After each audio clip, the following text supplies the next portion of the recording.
All right, so looking at the garden now. It's been, what, 2 weeks since we fertilized, fish emulsion, and pond water. These things were scraggly. So I live an hour away. But now they look all really, really good. The okra is so big, I don't know what, I don't think you should start okra in a pot or something. I don't know, but it fell over under its own weight. But these peppers are getting ready to put on quite a show. You see all the flower sites on some of these peppers. It's either a BRMX yellow or a black. Little spiders all over these things. A black harbor. It looks like a BRMX yellow here. And then this is one of the a lot of blossom end rot on these pods. But this is a Ukrainian sweet pepper. This looks like a black habanero as well by the leaves. Getting ready to put on quite the display as well. A lot of flower site. Oh, there's podding up too, actually. So is this one, podding up. These are all three first to podding up. Let's see. This one doesn't look all that great. But nice and shiny leaves. And this soil is half compost and half just topsoil, like a silt loam. We got for like per cubic yard, like, I don't know, I think $50. And there was some bad nutrition at first, and everything did really, really bad, especially this one here. This was the worst one of all. And it's greened up a bit. Another Ukrainian sweet pepper here. Another one here too.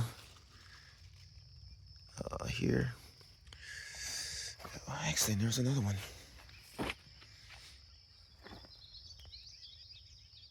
don't know if I want to save seed from these though, because even the ones that mine, they're supposed to get big. And the peppers aren't they're sweet, but Aleppo obviously doing well. Same thing at my house. They're doing really, really good.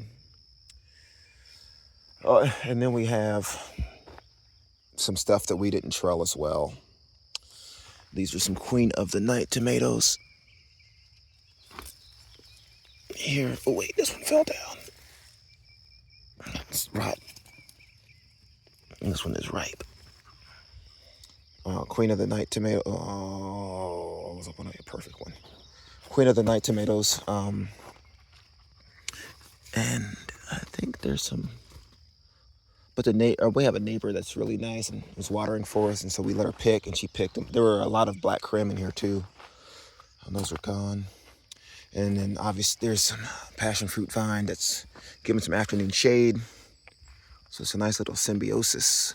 So if we grow trellises here, in the grass there's more of it, but for some reason once it hits the fence, man, it really takes off. So,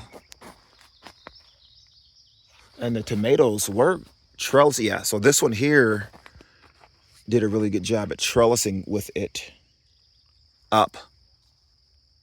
But then it also has a lot of leaf curl too. So,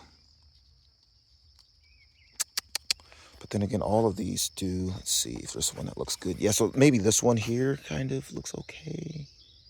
There's no shade. There's no shade cloth here at all. So we can put some up, but like up to a 30%. Black hob shining through. And then there's some blueberries that's always look scraggly. We got to really up pot those into some acidic soil, because we've neglected those quite severely. But yeah, so here's the and there's this aphid pressure from all the fertilization, I think. There's two different kinds of pests on this one.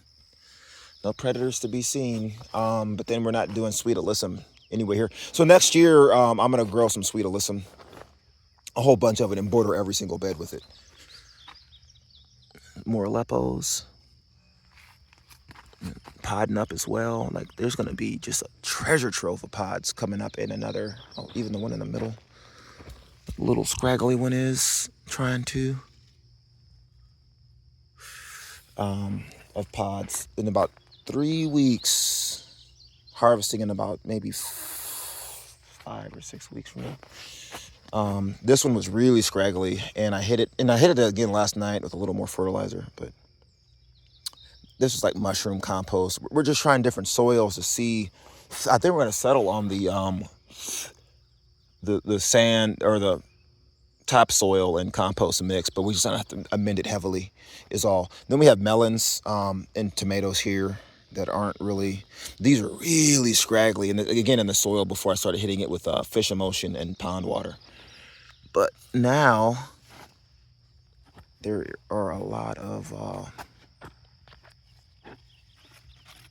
melon. They're kind of hard to find, but yeah, so there's one there. There's a lot of like way bigger ones though.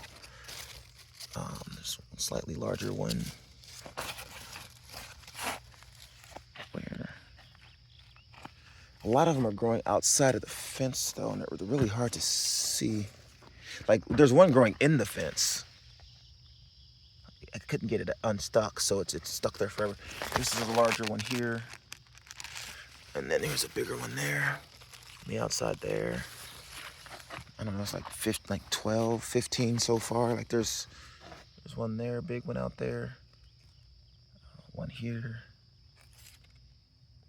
I went on rareseeds.com and looked for the melon that had the most perfume to it and pick those. Oh, that one's ripe. I think maybe. Anyways, and see, so all the okra are showing the same thing. So whatever's out here in nature is really and there's the ants mining them. Mining that sugar. Oh, and there's a BRMX yellow. And this one, just like the ones at the house, they don't seem so, see the leaves are way smaller than the other plants. I got some harvestable peppers though, that's for sure. But I don't think that they're good for this full sun environment. I think they'll be really good here in shade, but not full sun. And this is the only one where the pods are like what they should look like per White House peppers. So luckily I grew like 6 because of this, like 6 or 7, because of the 7 of these, this is really the one that's growing true to what they should be. So when they say grow multiple, they mean it. We got 20 of these beds that we bought, and we gotta fill all of this still. And then we're doing another idea with the I'm gonna have to put clear plastic underneath, kill everything that tries to germinate, because you want it to try to germinate under the plastic in that moist environment, hot environment. And then when it dies, come fall, I'm gonna put the beds back, leave it there all summer. Then come fall, I'm gonna do it today. And come fall, soil it up and plant, or the better yet, put your soil in your amendments and then wait till spring and plant. Or put a cover crop in or something like that. Yeah, put a cover crop in, something you can kill easily, and then that cover crop will turn into, hopefully if you roll it down on the top, it'll turn into your mulch for you. If it's a type of plant that'll die with rolling. But if you're doing a cover crop, you don't want to do a monoculture. You want to do like 4 or 5 varieties of plant to really feed that root, to feed the soil microbes. So the berries, so we get started one patch with afternoon shade, actually around 11. These are currants. This one looks good. This one looks good. They look a little crappy in the pots before I brought them in here in the ground, but that one looks okay. This one looks okay-ish. And these two look kind of, especially this one looks really scraggly. But if we can keep 5 of the 6, I'd be happy. This is the compost mix that when you fill in beds, it'd be better to have them all built first, because these things take a while to build with the screws, and then bring a skid loader in to fill them. But couldn't get everyone here an hour away on time to do that, so we're doing it by hand. So here's another patch here. This is gooseberries. 1, 2, 3, 4, 5, 6, 7. Looking real yellow, scraggly. So hopefully they live. I think they will. They're in the understory. So, and then there's one more there on the other side of this grape. We're gonna do 2 rows of grapes. There's 1 row of 6. I want to turn this into 8 or 10, and then do another row of 10.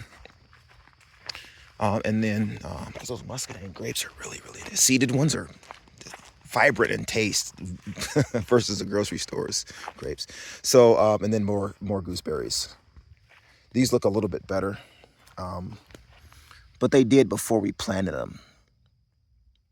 And I did fertilize them. That's Fox Farm soil because we had quite a few bags of it to give them just a head start.